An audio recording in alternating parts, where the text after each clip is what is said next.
down there with the latest news on that big fraud lawsuit against former President Trump from the New York Attorney General in a scheme the AG calls staggering, involving Mr. Trump, his kids, his company, accusing them of the art of the steal, the punishment she wants, the new reaction from Team Trump, and what we know right now coming up.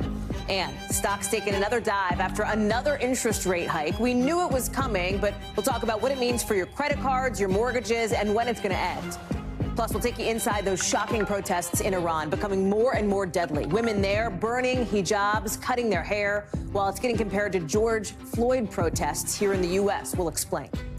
And in our original, as Hurricane Fiona rages in the Atlantic, one Air Force base, straight out of Top Gun, gets a $1 billion makeover to help it handle storms like these. We've got the national security reasons behind why. Plus, you know sleep deprivation hurts your brain and your focus and your crankiness levels, but could it hurt your heart? What a new study says about those 8 glorious and sometimes impossible hours in bed. And you know it's not the same as it was with the last night for Harry Styles' residency in New York. Why other big artists are now trading multi-city tours for one-stop song shopping later on in the show. Hey, I'm Hallie, and we're coming on the air tonight with that unprecedented lawsuit against a former president, accused of big-time fraud, of lying about how much his property was worth to get cheaper loans.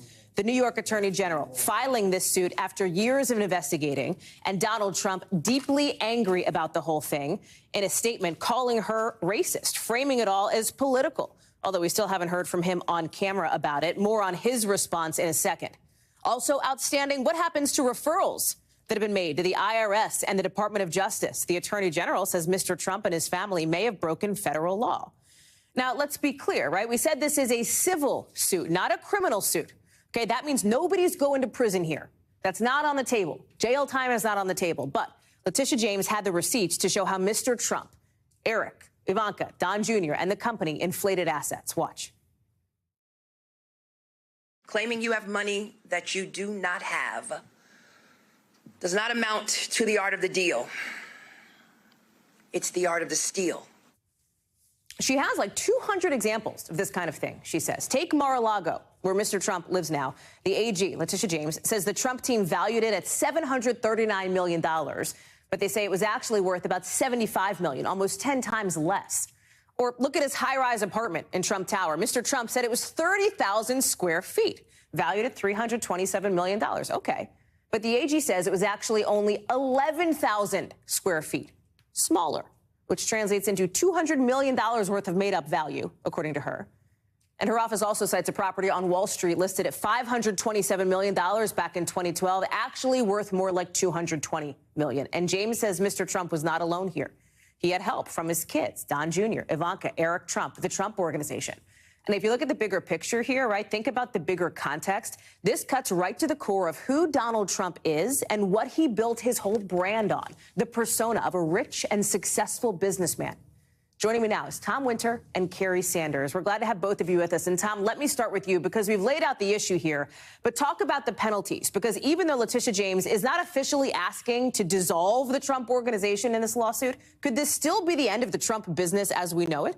Yeah, it's being called a death penalty for the business because of the different parameters that she wants to impose on them, Hallie. So, yes, not calling for the Trump Organization to be dissolved and for sale signs to go up in front of gold Trump letters all across the country, but instead is seeking to bar the former president and all of his kids, well, at least the ones involved in his business, from being involved in any business in New York State in perpetuity. And on top of that, they're calling for them not to be involved in any real estate transaction for 5 years should the judge impose these penalties.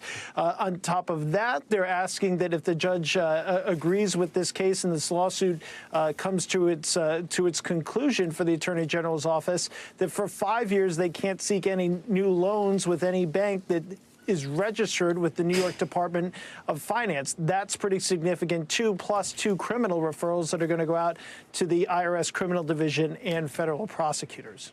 Hold that thought for 1 second, Tom, because I'm going to come back to it. But, Kerry, I want to go to you because we haven't seen the former president on camera. We have on his Truth Social platform his allies on Capitol Hill, too, backing him up as he casts this as a partisan witch hunt, which Ms. James denies. Talk us through some of this, because there are some other issues that are getting thrown out in defense of Donald Trump by his team.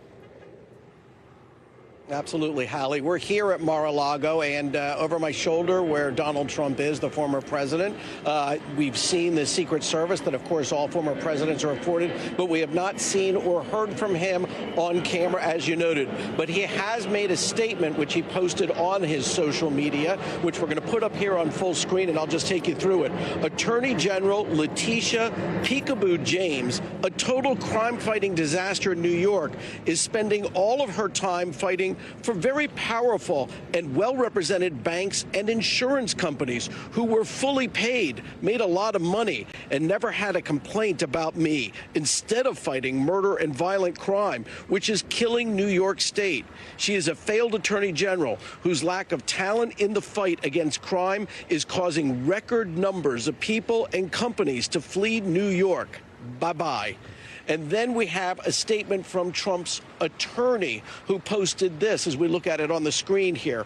Today's filing is neither focused on the facts nor the law. Rather, it is solely focused on advancing the Attorney General's political agenda. It is abundantly clear that the Attorney General's office has exceeded its statutory authority by prying into transactions where absolutely no wrongdoing has taken place. We are confident that our judicial system will not stand for this unchecked abuse of authority, and we look forward to defending our client against each and every one of the Attorney General's meritless claims. Now, we had wondered whether the former president would make an on-camera comment. It is possible that we may, Hallie, see him show up on a network where he has a favorable relationship responding to this, if not today, soon. Entirely possible. Carrie, now you stand by. Tom, go to this idea, right? Because, again, I think we need to say it.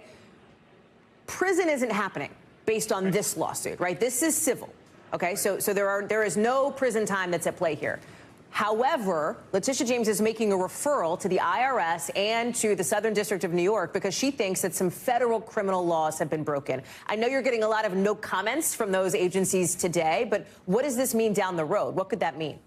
True. So I think one of the things that they're going to do is seek to get that referral from her, look at the grounds why she thinks that there might be some sort of violation of federal law here, and presumably if that doesn't contain the relevant documents, then at least contain a roadmap that will allow them to issue federal grand jury subpoenas for those types of records and potentially see if they can involve the IRS agents or involve FBI agents in speaking to any of the relevant parties here who could be helpful in their investigation. On top of that, as we saw from the civil complaint today, it appears that the Attorney General's office has emails, has communications, and so that's something that federal prosecutors might want to have as well. Not a quick process, Hallie. Timing of this, Carrie, one of the things that the Trump team has suggested is that this is a partisan fight that the New York Attorney General is embarking upon. That's been the line since Tom and I have been covering this and you years and years ago, right? Now we're like 50 or so days out from the midterms. That's not so much of a concern for the New York AG. No, not at all for the Attorney General in New York. I mean, they operate in the judicial system, not the political system. And yes, there may be impacts, but it might be difficult to presuppose what those impacts might be, whether those who have aligned themselves with the former President Donald Trump will be hurt or helped by this. But there is no reason that the Attorney General should not have brought this forward today in relationship to the upcoming elections. It is also Hallie? not the only potential legal trouble, right, or legal trouble period that Donald Trump faces. And I think viewers might be going, okay, wait a second, help me make sense of this. All you need is this graphic. Take a picture of it, screenshot it, because this lays out what Donald Trump faces now. This civil investigation, the civil lawsuit, I should say, that we're talking about from the New York AG. There's that criminal investigation of those classified documents taken at Mar-a-Lago by the DOJ. They're also looking into potential election interference, this push by the former president and his allies to overturn the legit election results from 2020. Fulton County in Georgia is looking into something similar on the state level. And then there's this Manhattan DA investigation into tax and fraud charges. One of those pieces is going to trial soon. We're kind of lumping multiple things into that last one line, Tom, as you well know. The bottom line is the specter of legal trouble is hanging over somebody who is very likely to run for president again in 2024 here, Tom. That's absolutely right, Hallie. And I think an important part of this is all those investigations are in the latter innings. I mean, I think when you look at the Georgia investigation, the district attorney there is talking about the idea of handcuffs for people. She must be getting close to the end of it. This one is getting obviously close to the end of it because they've already filed their documents. Trump Organization going to trial soon. So a lot of this is kind of coming to a conclusion. And when the special master wraps up, that'll move that investigation into the Mar-a-Lago search warrant documents and the classified documents that much farther along. It's not as if anything is really in its early stages that we're aware of. I think that's important to note. Tom Winter, Kerry Sanders, thanks to the both of you so much for covering this. Big story from all angles. Appreciate it. Another big story. The markets are closing down again after the Fed raised interest rates again. Another 0.75 of a percentage point to try to fight inflation. Check it out. The Dow, the S&P, the NASDAQ, they're all dropping more than 1.5% today. Listen, we knew this rate hike was coming. The Fed chair says they're going to keep coming because raising rates is the best way to deal with prices going up. Listen. I wish there were a painless way to do that. There isn't. So what we need to do is get rates up to the point where we're putting meaningful downward pressure on inflation. If you already have a mortgage or a car loan or a federal student loan, you're fine. But this is going to affect your credit card rates, any new car loans, any new and adjustable mortgages. And even before the Fed's announcement today, we saw mortgage rates spiking. The most common type of home loan people get is now the highest it's been since the housing market crashed back in 2008. And that factors into the cost of living, which isn't helped by inflation. Grocery prices are the highest they've been since Michael Jackson released Thriller. That was 40 years ago, folks. Gas prices have been a bright spot, but today is the first day in 99 days that the cost of gas is ticking up. Brian Chung joins us now. And Brian, one of the key things that I think people were looking for from Jay Powell was not just the announcement of this rate hike. Everyone kind of saw that coming. But what is his outlook going to be moving forward, right, in the months ahead? Talk us through it.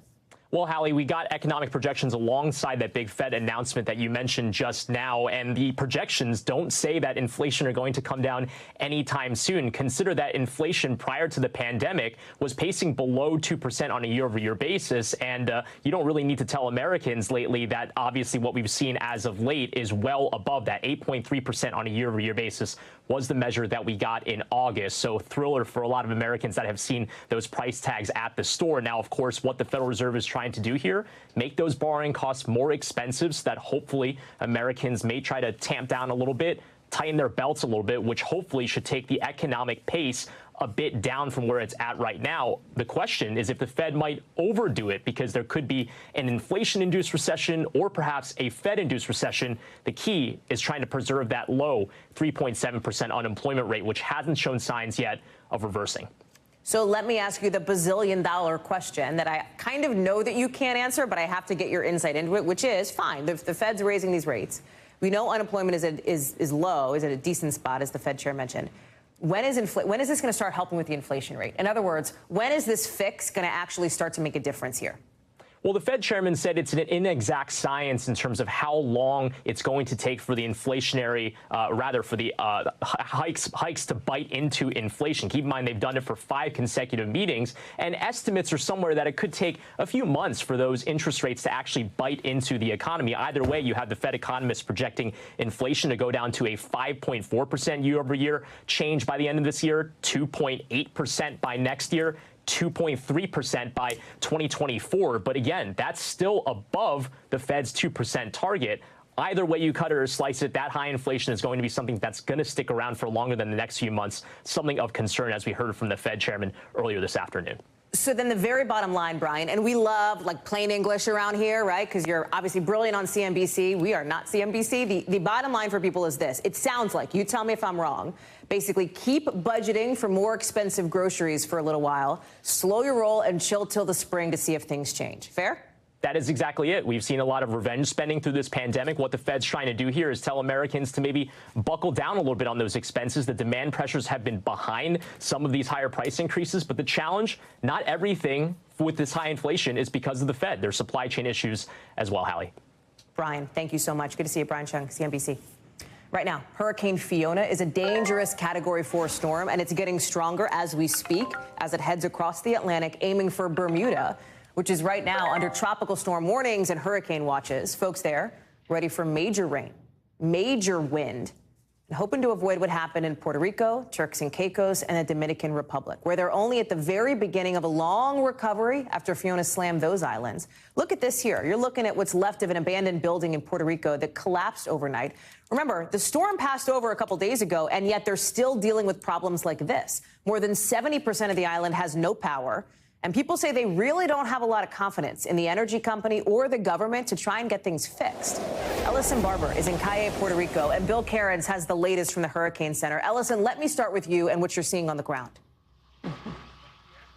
Hey, Hallie, you mentioned the heavy rains that this hurricane brought. That was sort of the biggest issue here in Puerto Rico. And let me show you some of what it left behind. This right here, we're literally in someone's backyard.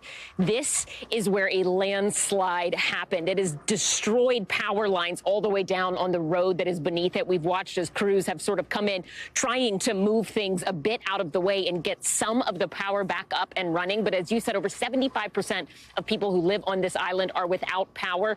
The power company, or at least the part of the company that is in charge of dealing with transmission and making sure the infrastructure is up and running, Luma, they say that it will likely take days to get power back on, but they're also saying that they're having a bit of difficulty accessing various pieces of infrastructure that they need to fix, in part because of things like this, just massive amounts of damage that this storm has left behind. For people who live on this island, they are dealing with no electricity. That means no AC, and it is very hot here. And for many people, that also means no running water, because electricity is required to pump water through pipes to get it to you in your home.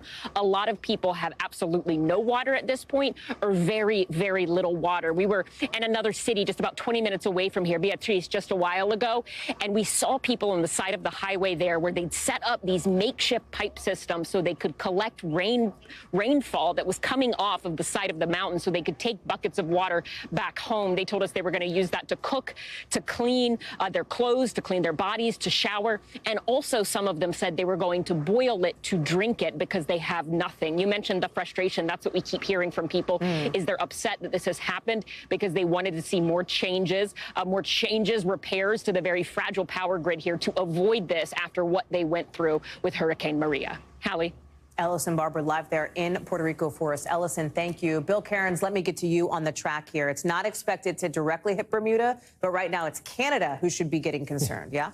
Canada should be very concerned. They should be making storm preps now. Power could be out there in some areas for weeks. So let's get to the latest from the Hurricane Center. Still a Category 4. This is the strongest storm on the planet right now.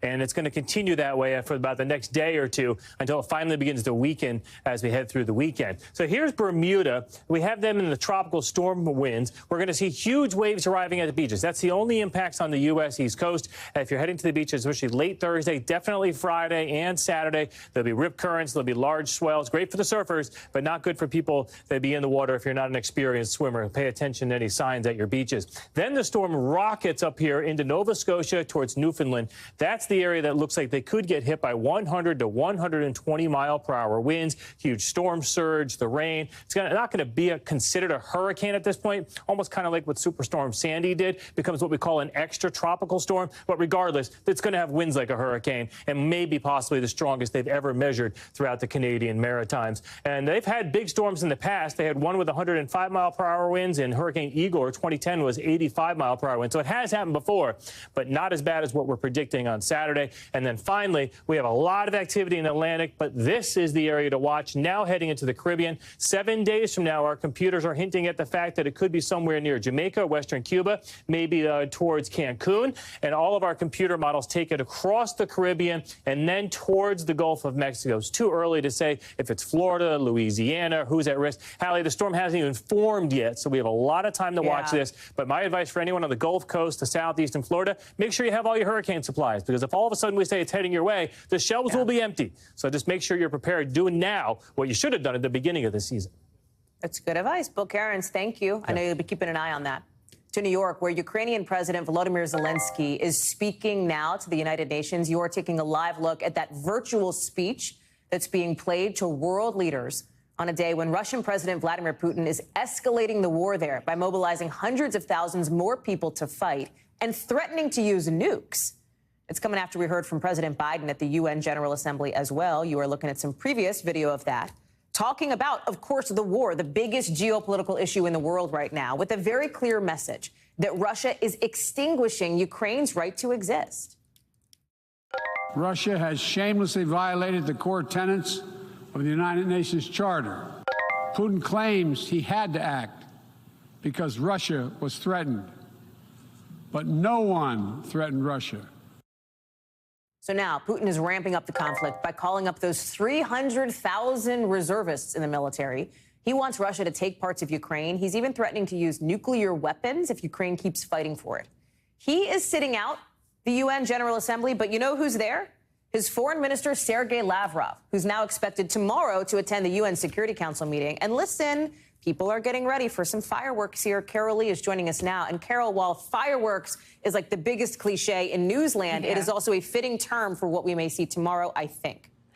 Yeah, you're right, Hallie. This is really the best opportunity that there is going to be during the UN General Assembly tomorrow at this UN Security Council meeting for the Russians and the Americans to have some sort of interaction. Now, we know that Foreign Minister Lavrov will be there. We know that Secretary of State Antony Blinken will be there. And we also know that the Biden administration, the State Department, said they are open to having a meeting if it would be productive. Now, it's worth noting that that was in the context of those detained Americans that Russia has. The U.S. says are wrongfully detained, Brittany Griner and Paul Whelan. There's still those negotiations that are going on, and let alone what they would have to discuss when it comes to Ukraine. But there's a possibility there, and Russia's likely to be put on the spot. We've seen this happen before, and they don't react well to that. And so, as you said, we're likely to see some fireworks there. And we already heard some very strong rhetoric from the president today.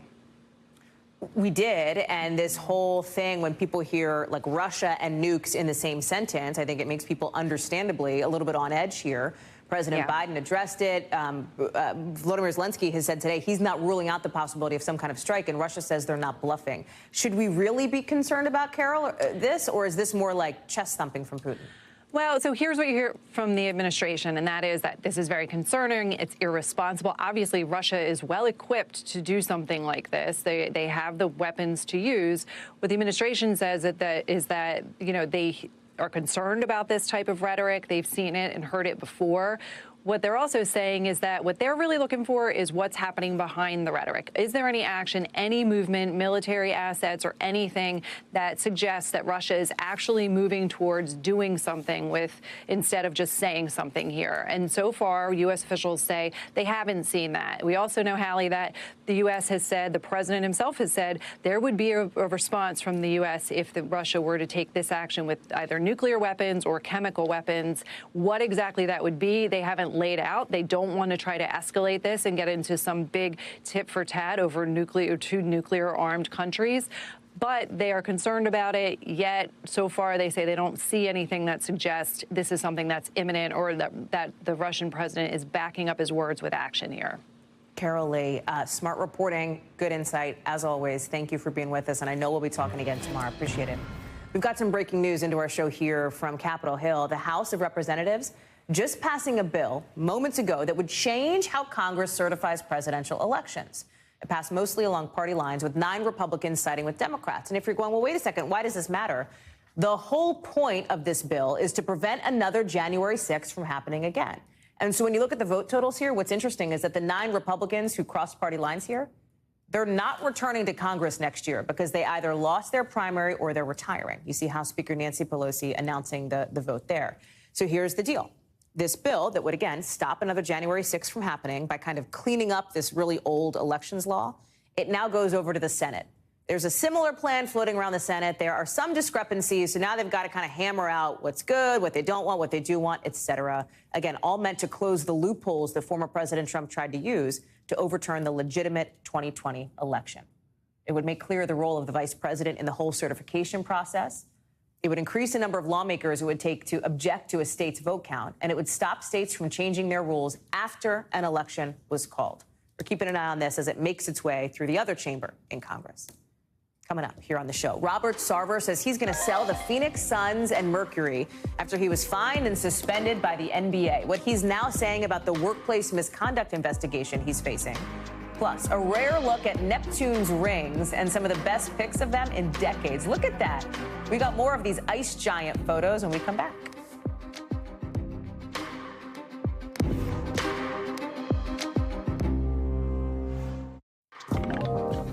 Let's get you over to the 5 things our team thinks you should know about tonight. Number 1, the owner of the Phoenix Suns and Mercury says he's going to sell both of those teams after the NBA last week suspended Robert Sarver for a year and fined him $10 million. That's after an investigation uncovered racist and sexist workplace conduct.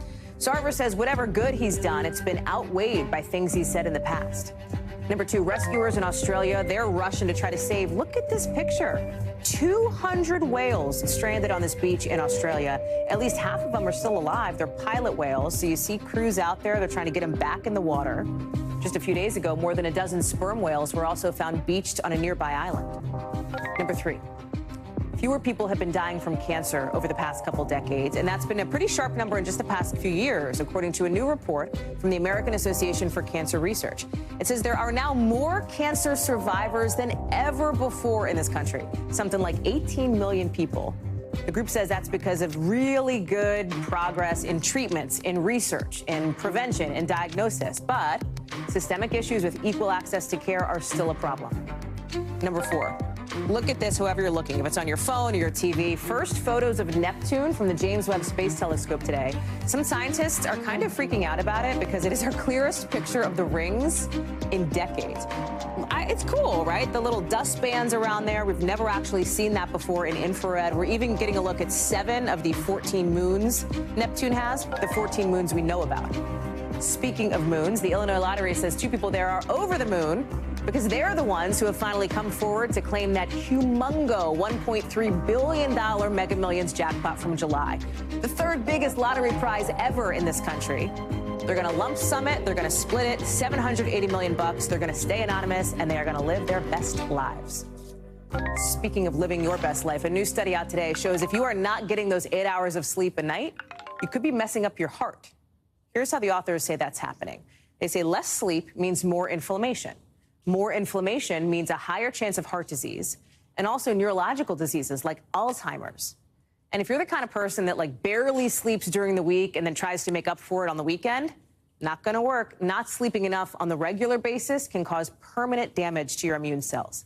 Dr. Uche Blackstock is joining us now. Dr. Blackstock, small study, but it has a lot of people talking. We all know sleep's important, makes you look better, makes you feel better, but now we're finding out that it could actually make your heart better too.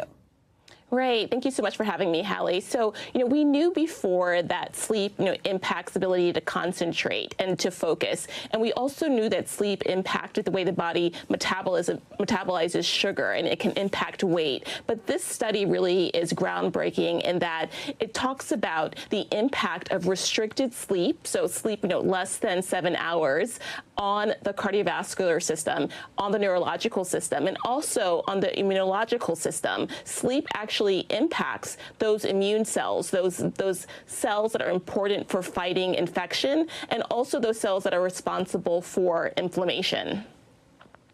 These are some of the same consequences we see as we get older. So in other words, by not sleeping enough, you're like aging yourself faster. When you think about how to manage that, and who doesn't, right? It's about lifestyle changes. You literally have to change the way you live your life to make this happen. Oh, exactly. And I think that, often we underestimate the importance of sleep, but sleep, like diet, is incredibly important. So it's not just about getting those 8 hours of sleep, but also making sure that you're getting quality sleep, sleep that is uninterrupted. So as you mentioned earlier, the study showed that by, restricting sleep, fewer hours of sleep, that actually impacted the inflammation in our bodies. And inflammation is directly related to sort of how aged the body is. And so that is making individuals more susceptible to developing issues with their heart, developing dementia. And these are issues that we know, the longer that you live, the more likely they are to develop in you. And so we have to really align sleep with diet, with exercise, and really emphasize to patients that it is incredibly important that we think about our sleep environment, that you are sleeping in a comfortable bed, in a cool room, and that you're able to get uninterrupted sleep, because that directly can impact not only your health, but how long you live and how well you live.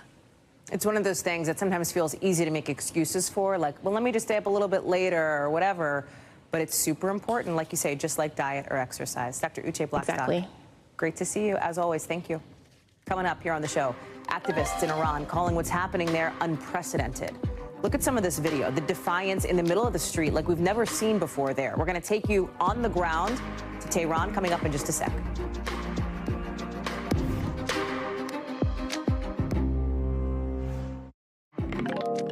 The Iranian president speaking at the United Nations General Assembly today as, back at his home, anti-government protests are rocking his country in what is being called an unprecedented show of defiance.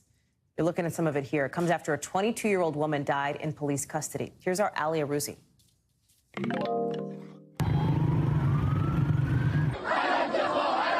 Violent protests have erupted across Iran after a 22-year-old woman died after being arrested by the feared morality police for violating the country's strictly enforced Islamic dress code. The death of Mahsa Amini, who had been picked up by the Islamic Republic's morality police for her allegedly loose headscarf, has touched a raw nerve, triggering audacious displays of defiance in the face of a brutal crackdown and arrests. Since its inception in 1979, the mandatory headscarf has been one of the main pillars of the Islamic Republic. Yet last night, in cities across the country, women burnt their headscarves and shaved their heads in public while being supported by large crowds cheering them on. A taboo that would have been unimaginable just a few days ago. Nationwide, there have been running street battles between protesters and police. Thick plumes of tear gas punctuate the sky as demonstrators burn trash cans, trying to neutralize the effects. Protesters were also chased and beaten with clubs by motorcycle-riding militia. A large cross-section of people have been participating, but at the forefront, Iran's Generation Z. The touchscreen kids that have grown up with social media, the section of society that feel most suffocated, especially young women. The security apparatus has been heavy-handed, but unusually, for the time being at least, they have shown a degree of restraint compared to past protests. Given the scope and the scale of the dissent, the authorities would normally have shut down the internet by now, but people are still uploading videos. There are signs, however, that patience is wearing thin. Today, the country's communication minister warned that access to the internet may be disrupted due to security reasons. Some fear that if the protests continue, once Iran's president leaves the United Nations General Assembly and returns to Iran, insubordination on any level won't be tolerated and the crackdown will be even more brutal. The next few days are sure to be unpredictable. What is certain is that this is a seminal moment for the Islamic Republic. Hallie Arouzi is joining us now live from Tehran. And Hallie, some are comparing, in a semi-analogous way, these protests to the George Floyd protests here in the U.S. a couple of years ago. But in Iran, those demonstrations are ending up, as you point out, with a crackdown by the government. That's exactly right, Hallie. It's a sort of a George Floyd moment meets a women's rights movement that's been culminating over 40 years where people have felt oppressed and not able to do and live their lives the way they wish. And it's culminated in this sort of running street battles and violence against the regime here in Tehran. And Hallie, the scenes are unprecedented that you heard in the piece that I just told you about. But the difference here, if you're making a comparison with George Floyd, are that people are being pushed back, they're being shot at for coming out and demanding their rights. And in this country, nobody gets held accountable for shooting citizens that are protesting their rights. I mean, you'll remember, Hallie, when Qasem Soleimani was killed, the Iranians accidentally shot down a passenger plane with 176 people on it. 2 years later, not a single person has been held to account, and nobody is going to be held to account for Mahsa Amini's killing either. What's the international response been here? There's been a lot of condemnation from the international community. A spokesperson for the UN Human Rights Commission said that Iranian women's rights must be respected. They shouldn't be forced to wear a compulsory hijab at all, and that the Iranian leadership should respect these. But that's not going to change because, as I said to you in my piece, the hijab is one of the most important pillars of the Islamic Republic, and the ruling establishment is just not going to let it go. Hallie, thank you so much. It's important reporting. I'm glad you're there for us live. I want to bring in now our Dan DeLuz for more on this, because, Dan, you talked with some of these activists and dissidents. Tell me more about these conversations. You know, they see this as a pivotal moment, exactly what Ali was saying. And they're saying that really, in a way, these taboos are being crossed in a way that is, you know, perhaps like the civil rights movement was, or the suffragette movement, and that fear is somehow receding, and younger women are ready to confront the regime in the way that was not, people were not willing to do in the past. One activist who's now in the U.S., Masih Alinejad, who's really been a catalyst for these videos that are posted online of women taking off their hijab, she describes it as a suffragette movement. Here's what she had to say. Walking unveiled is a punishable crime.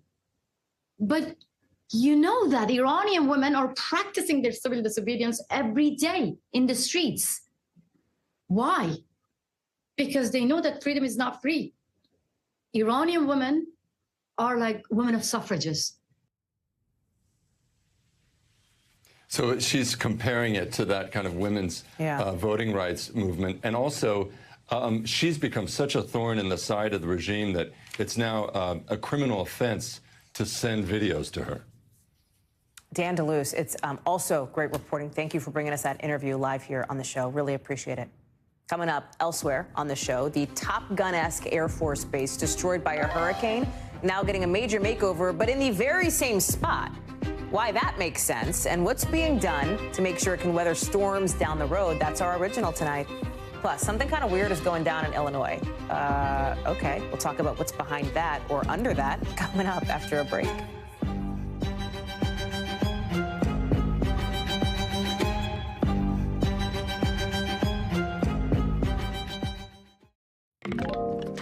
So tonight's original now with in-depth reporting on a topic we've been keeping an eye on. And tonight it is all about our Climate Week coverage across all platforms here at NBC News.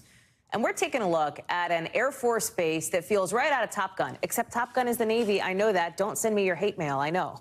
But still, it's similar, right? It's got this whole vibe. At Tyndall Air Force Base. It's in Northwest Florida. I actually know it quite well. My grandparents used to live right down the street. Huge base, hangars, fighter jets. It had housing for like 3,000 people. Destroyed back in 2018 by Hurricane Michael. That was a horrible Category 5 storm.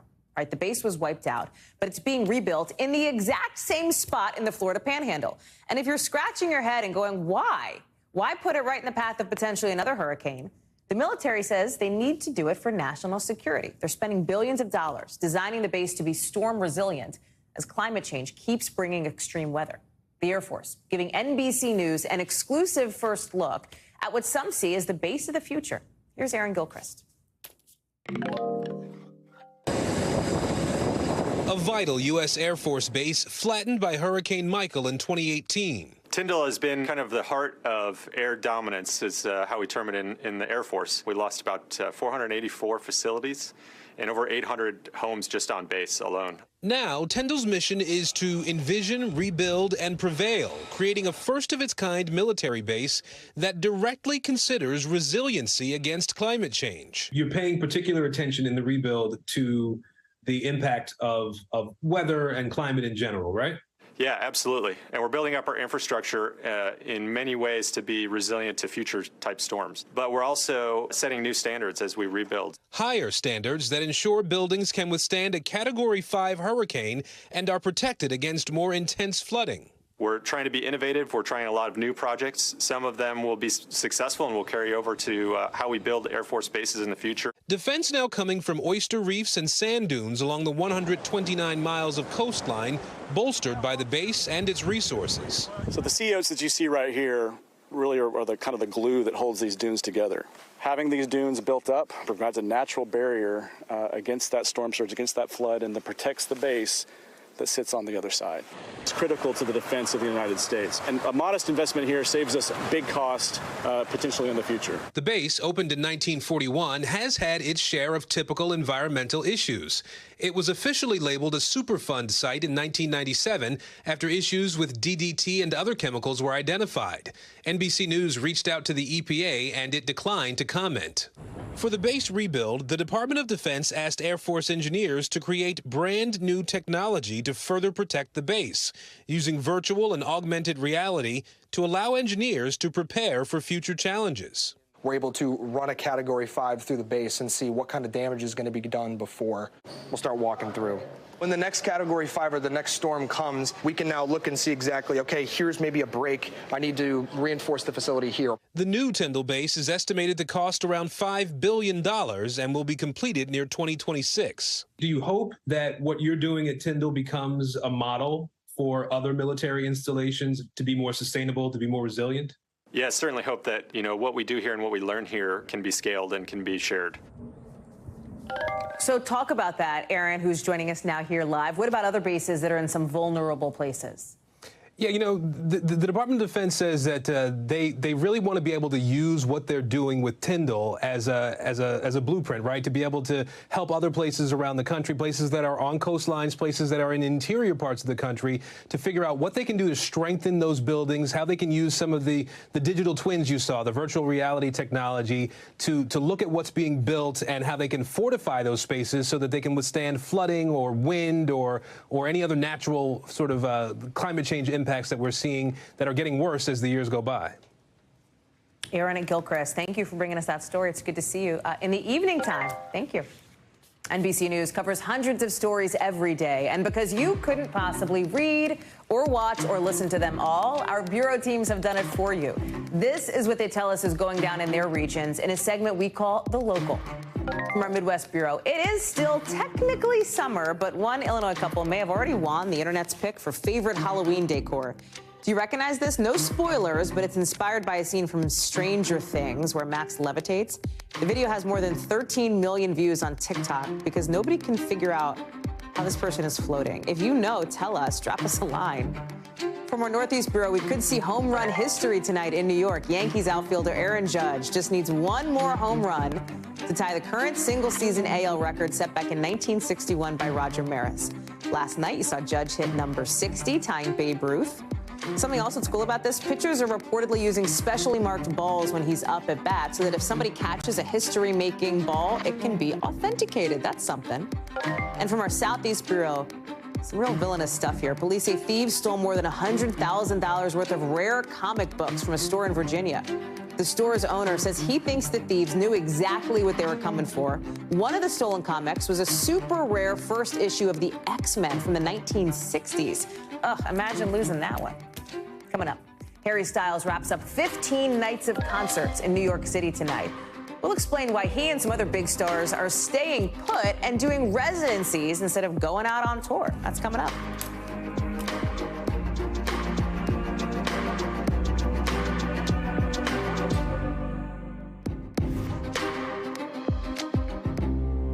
I want to bring in now Jem Oswald, Deputy Music Editor at Variety. First of all, Jem, do you have any artists' names tattooed on your body in their handwriting? I just want to check. That's an awfully personal question, isn't it?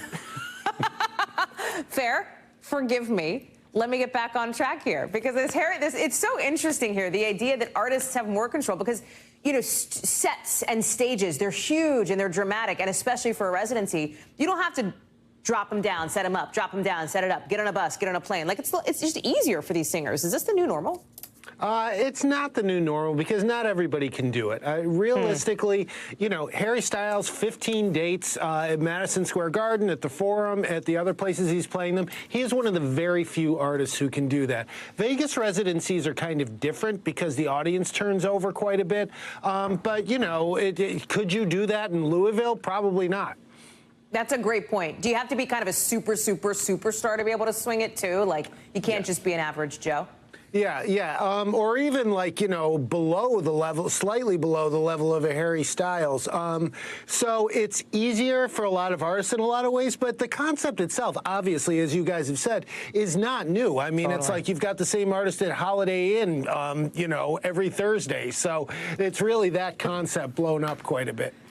Do you think, I wonder if you can speak a little bit to some of the mental health piece of what we've seen with artists and tours lately. I think of Justin Bieber, I think of Shawn Mendes, who have, I think, to great applause, put their sort of personal mental health ahead of their professional obligations here. I mean, that is a great and a very brave thing to do. And it's not just them. There have been quite a few artists who have done that. Artists who are doing quite well and are very successful and selling a lot of tickets are just saying, I'm not up to this. And I think more than anything else, you know, there's both longstanding problems and the longstanding issues where artists have just gone ahead and toured because that's what they're supposed to do. And it costs a lot of money to cancel a tour. And it puts a lot of people out of work or out of temporary work or whatever. But it's also the pandemic, realistically. It's going to have long-term effects on lots of people, if not most of us. And I really think it's playing out because of that just as much as any long-standing reasons. I think that's a super smart point. On the idea of these tours, just generally, ticket pricing, there's been a lot of attention on this. And I wonder, like, I think about, we covered when Springsteen tickets went through the roof for his tour, tons of money here. Is it, for fans, is it cheaper if artists do one or the other, or does it just not matter? A residency is usually cheaper because the demand is going to diminish with each show, right? Garth Brooks, the way that he tours is he sits in a market until he's not selling it out anymore. He will do multiple shows in one market, which is his way of satisfying the demand and keeping ticket prices sane because, like, you know, people know that if he's going to be there for 4 or 5 or 6 shows, and we're talking about Garth Brooks, who is a huge artist, but not quite Harry Styles, right. Scarcity. That's the word they use in the touring industry, scarcity. So it is a great way to keep ticket prices down and be more fair to your fans. Absolutely. Jem Aswad, thank you so much for being with us and all your great insights, except for on the tattoo, which we will pursue in a line of questioning another day. That does it for this hour. We'll have more for you here tomorrow, same time, same place. It's great to be with you. Coverage picks up right now.